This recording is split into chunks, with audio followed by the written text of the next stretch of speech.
Hej, jeg skal introducere begrebet differentialkvotient, og så skal jeg bevise, at man kan differentiere summen af to ligninger. Først så introducerer jeg begrebet differentialkvotient. Det har jeg stående heroppe. Det er delta y divideret med h, og det er lige med f af x plus h minus f af x divideret med h. Det skriver man som f mærke af x, hvor h går mod 0. Det vil sige, at f mærke af x, det er differentialkvotienten, som er hældningen af tangenten i et givet punkt på en graf. Ja, så skal jeg bevise sætningen f af x plus g af x mærke er lige med f mærke af x plus g mærke af x.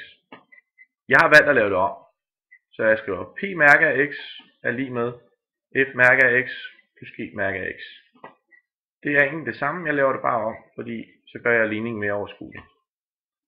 Vi har lige fundet, at f mærke af x er differentialkvotienten. Det er det samme med p, det er bare et andet bogstav.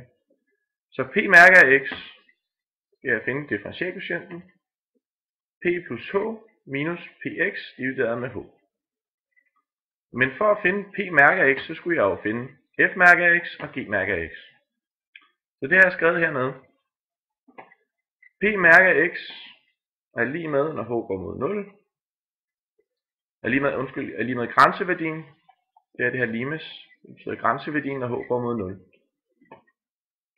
Og det skriver man så som f af x plus h plus g af x plus h minus f af x plus g af x divideret med h. Og så ser vi så her, at vi har f af x plus h minus f af x divideret med h. Og det er jo differentialkvotienten for f. Så det har jeg skrevet her.